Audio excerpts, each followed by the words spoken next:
Ονομάζομαι Σοφία Τζουρινάκη, είμαι τεχνολόγος αρχαίου υφάσματος, έχω σπουδάσει στην Αγγλία και έχω εξειδικευτεί στη Γαλλία σε σχέση με το ύφασμα και ασχολούμαι με την μελέτη της ανθρώπινης ιστορίας μέσα από το ύφασμα, μέσα από την κατασκευή του υφάσματος. Σας καλωσορίζω στο ιστορικό υφαντουργείο του ΣΕΝ. Στα αγγλικά ο χώρος ονομάζεται Sen Heritage Looms. Είναι ένας ιστορικός χώρος.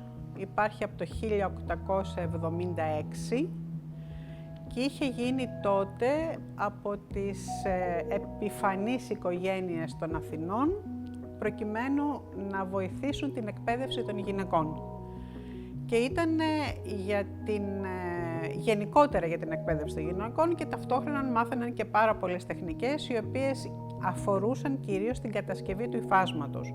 Πολλούς τρόπους κατασκευής υφάσματος. Είναι ο μοναδικός σύλλογος ο οποίος υπάρχει από αυτή την περίοδο σε όλο τον κόσμο και που είναι ακόμα εν ζωή, είναι ζωντανός, δηλαδή κάνει μαθήματα ακόμα.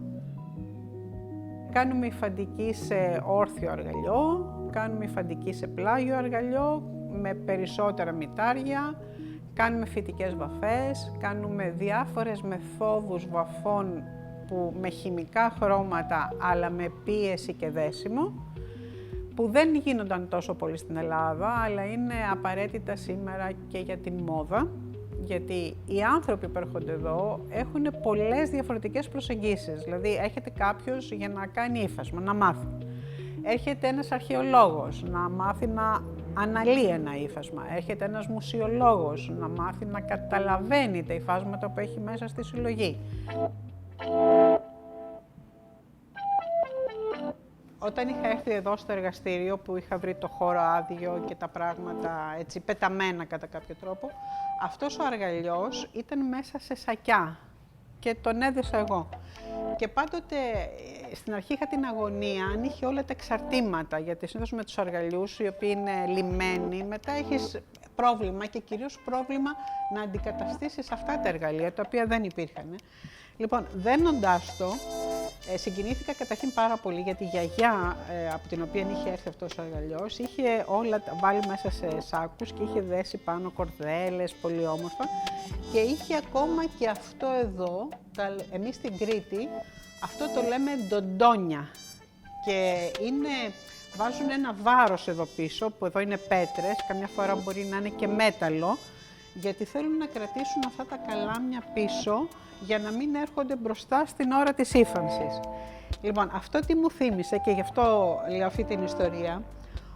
Ο Όμηρος, όταν γράφει για τους αργαλιούς, τους ονομάζει καλόηχους ιστούς, δηλαδή ιστός είναι ο αργαλιός. Γιατί οι αργαλιοί ήταν όρθιοι εκείνη την περίοδο και η γυναίκα περπατούσε και ύφανε. Και είναι από το ίσταμε που σημαίνει είμαι ορθός.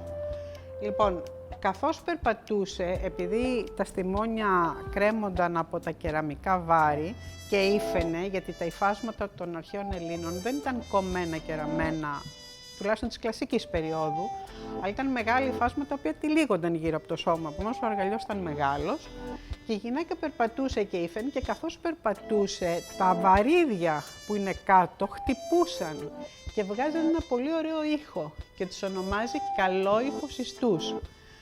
Αυτό λοιπόν όταν υφαίνεις επίσης χτυπάει. Και γι' αυτό είναι και η λέξη ντοντώνει από το ντοντονίζω. Τι σημαίνει? Δονείται στον αέρα. Και έχουμε μία συνέχεια από την αρχαιότητα, ένα άλλο εργαλείο, αλλά βλέπουμε ακόμα τις ίδιες λέξεις, τις ίδιες κινήσεις, που είναι σημαντικό.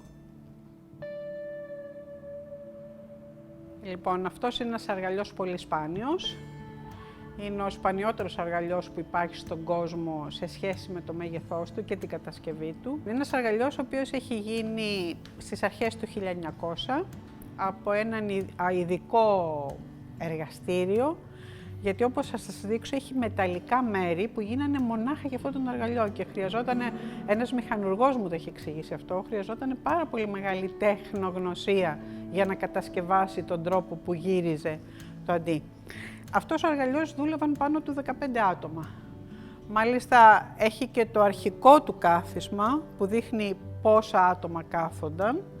Σε αυτό τον αργαλιό κάνανε κυλίμια, κάνανε χαλιά εδώ τότε που υφαίνανε.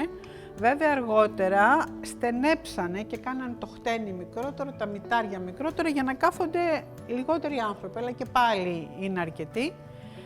Τώρα, είναι σημαντικό να πούμε για αυτό τον αργαλιό, επειδή το αντί του, αντί λέγεται αυτό το οποίο τυλίγεται το στιμόνι ή τυλίγεται το ύφασμα. Αυτό προέρχεται από ιστιοφόρο πλοίο. Είναι από Κυπαρίσι και μας θυμίζει πάλι αυτήν την ιστορία που σύμφωνα με τη μυθολογία η θεά Αθηνά έδωσε την υφαντική ως τέχνη για τις γυναίκες και ο Ποσειδώνας την αυσιπλοεία ως τέχνη για τους άντρες. Είχαμε δηλαδή έμφυλους ρόλους, άλλα κάνανε οι γυναίκες και άλλα κάνανε οι άντρες, αλλά εν τούτης όμως αυτά τα δύο εργαλεία, δηλαδή το εργαλείο ας πούμε που χρησιμοποιούσε ο άντρας που ήταν το πλοίο και το εργαλείο που χρησιμοποιούσε η γυναίκα που ήταν ο αργαλιός, είχαν κοινές ονομασίες. Έτσι λοιπόν αυτό εδώ που λέγεται αντίον αρχαία ελληνικά στον αργαλιό, στο πλοίο λέγεται αντίον.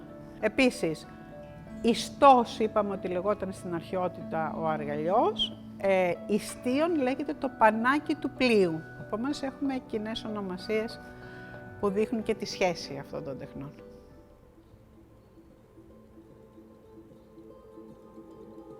Πιστεύω ότι μελετώντας το ύφασμα, όταν πέσεις μέσα στο ύφασμα και δεν θέλεις να σκέφτεσαι ότι αυτό που κάναμε εμείς δεν το έχει κάνει κάποιος άλλος, βλέπεις ότι υπάρχουν παντού ομοιότητες. Ας πούμε, η δική μου καταγωγή είναι από την Κρήτη και η Κρήτη έχει διασώσει πάρα πολλά υφάσματα γιατί βρίσκεται ανάμεσα σε 3 υπήρους, επομένως έχει δεχτεί επιρροές από τις 3 υπήρους, από όλους αυτούς τους πολιτισμούς που πέρασαν και επιπλέον, επειδή είναι ένα πολύ μεγάλο νησί, μπορούσε να έχει και βαμβάκι, να έχει και λινάρι, να έχει και μαλλί και μετάξι και όλα αυτά οδήγησαν σε πάρα πολλές τεχνικές.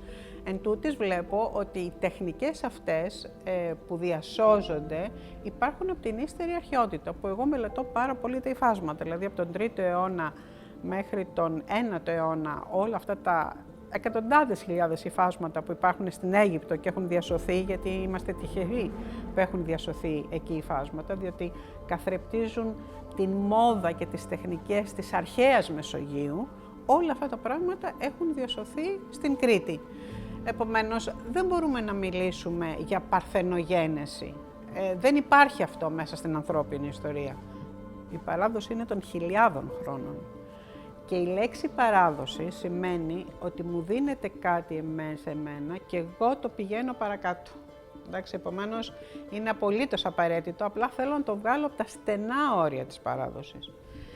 Γιατί οι άνθρωποι όταν μιλάνε ως παραδοσιακοί φαντές και γι' αυτό έχουν και αυτό το φανατισμό πολλές φορές ότι αυτό που κάναμε εμείς δεν το έχει κάνει κανείς άλλος, είναι γιατί δεν ξέρουν το ύφασμα μέσα στην ανθρώπινη ιστορία. Συνεπώς, είναι κάτι σημαντικό γιατί θα παραδοθεί, επιπλέον δεν θα παραδοθεί με τον ίδιο τρόπο, έχουν αλλάξει οι ανάγκες πια, δεν είναι οι ίδιες οι ανάγκες των ανθρώπων, το βλέπω και από τους ανθρώπους εδώ που παρακολουθούν.